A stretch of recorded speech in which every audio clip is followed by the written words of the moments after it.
Hey, everybody. Thank you so much for being here for Deborah Kobylt Live. Are you thinking of getting a divorce, or you know someone who wants to get a divorce and they're just sort of not knowing what to do? I have the guest for you today on the phone, Susan Shofer.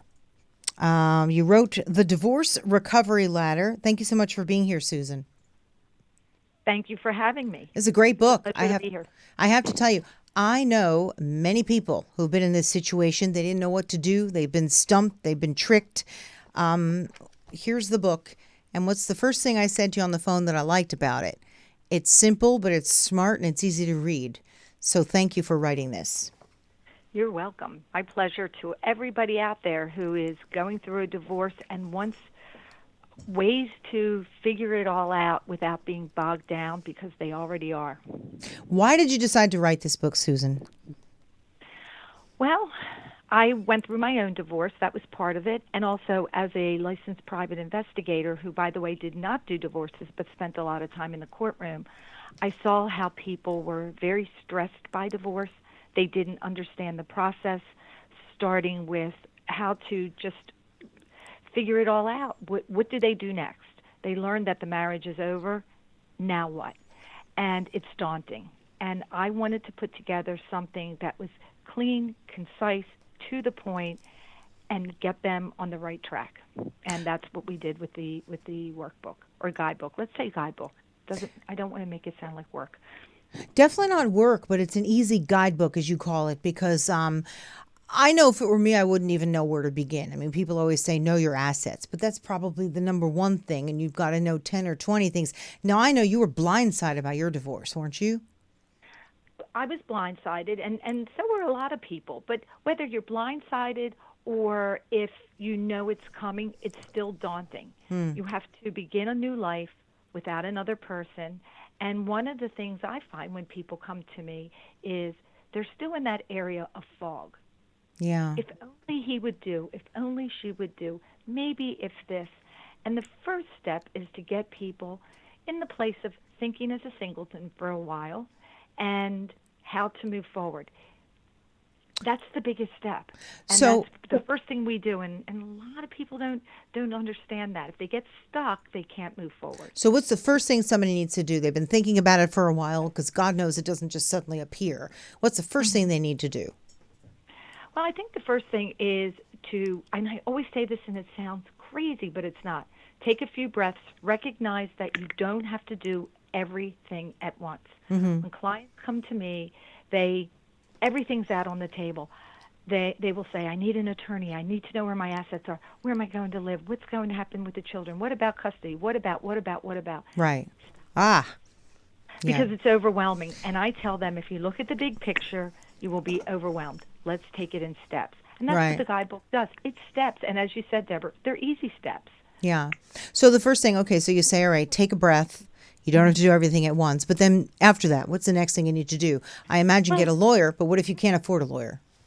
well, there are. I really recommend to somebody to start attorney shopping, and there are many ways to find attorneys, and attorneys can be very expensive, or sometimes there are attorneys that function pro bono. There are attorneys I know in several cities.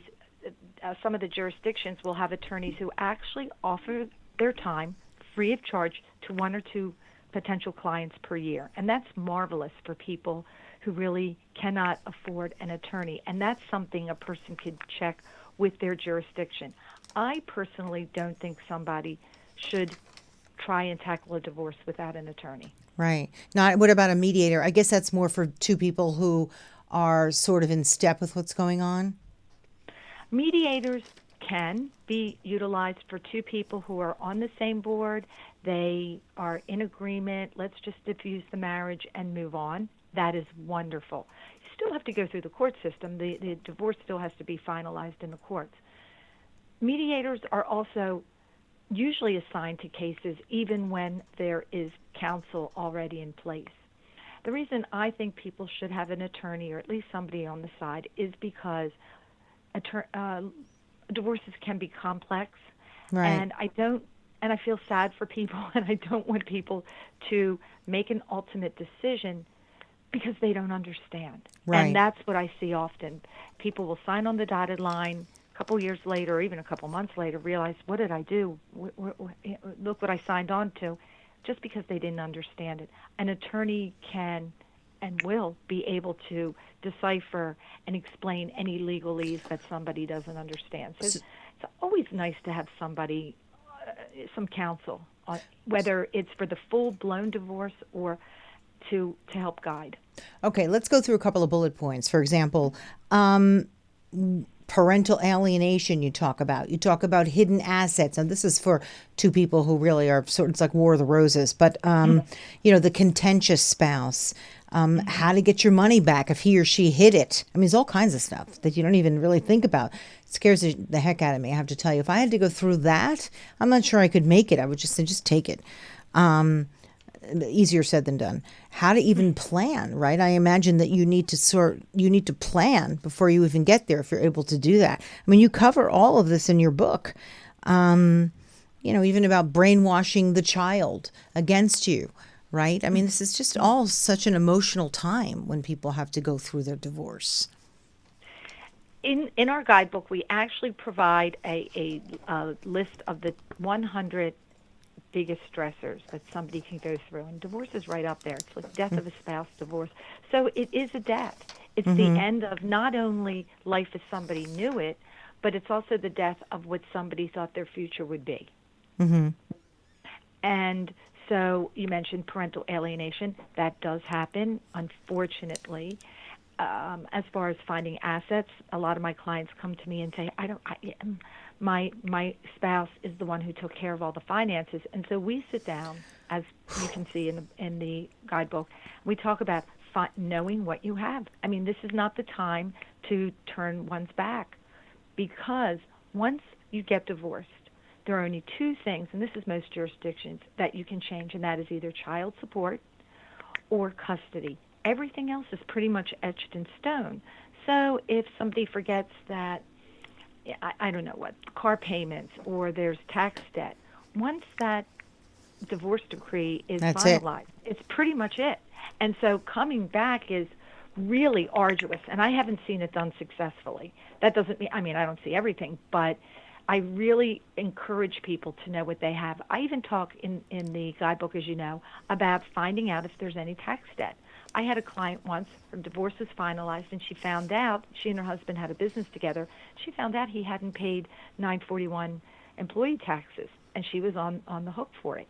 That is something people need to know before they finalize, and we get them through it. So some things may seem ludicrous and crazy, such as, how about the pool? Not everybody has a pool, but if you have one, that can be a very expensive thing to maintain, and who's going to do that? Same thing with hidden assets, vacation property. So I think we cover it all pretty nicely. Absolutely. It's so well done. And the only thing is, I suppose, everything changes a little bit from state to state, but this won't, right? These are basics that everybody needs to know if they're getting a divorce. Wow.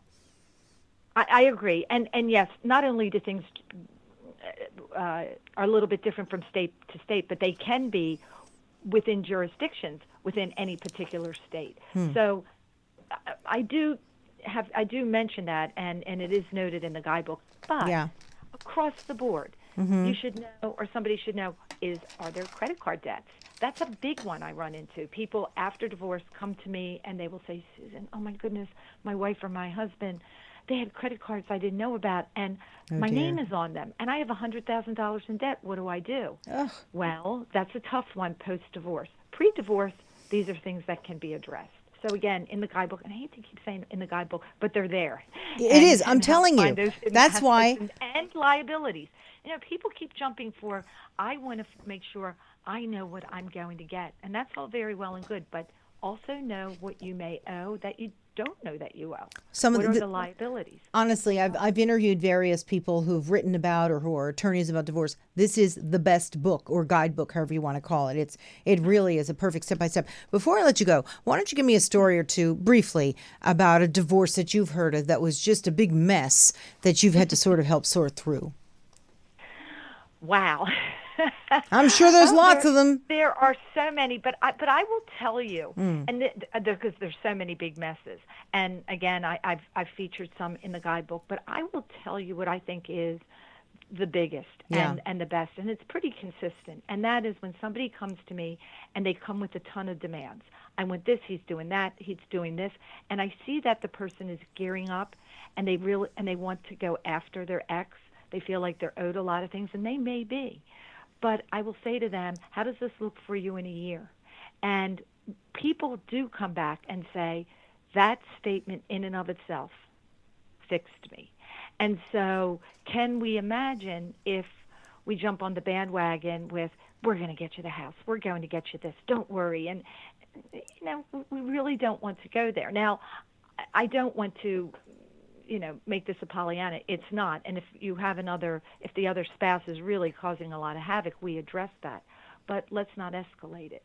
So, yeah, I've seen my share of horror stories from people losing their children for the most innocent of things, or more tragic is when I see people tumble into bankruptcies because they didn't understand, they didn't do the legwork. And listen, Deborah, nobody trains us for how to get divorced. Mm-hmm.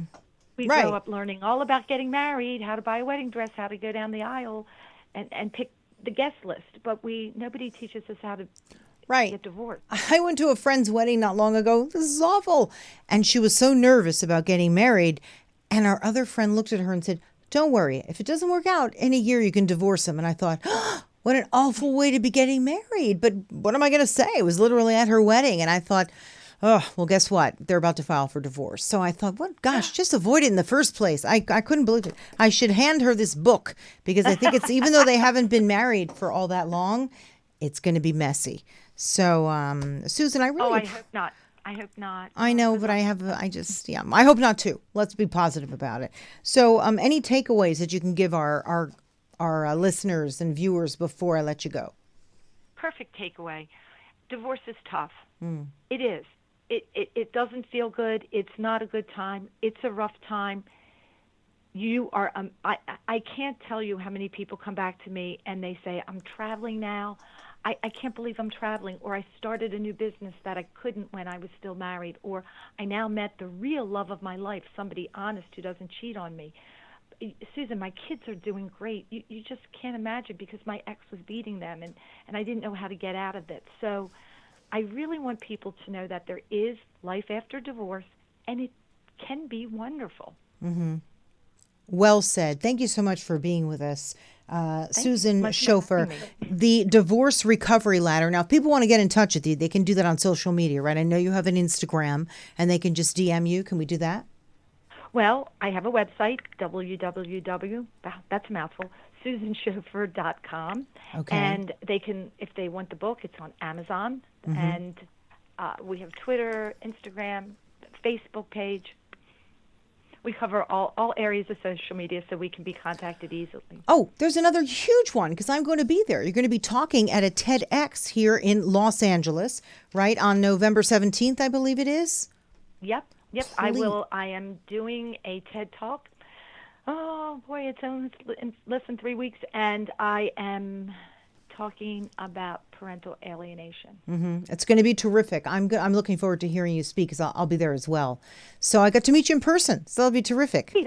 I can't wait. Yeah, I can't either. You're going to be great. I think it's going to be one of the hot topics, actually, of that entire day. So I look forward to that very much. I mean, not that I'm getting a divorce, but I look forward to hearing about it. I know people who are in this position, and maybe I can help guide them and lead them to you as well. So again, Susan, thanks for being here. I'll see you in a couple weeks. Please pick up the book on Amazon, The Divorce Recovery Ladder. And also you can reach out to Susan on her website and on social media. So everybody, thank you so much for being here. Deborah Kobylt live.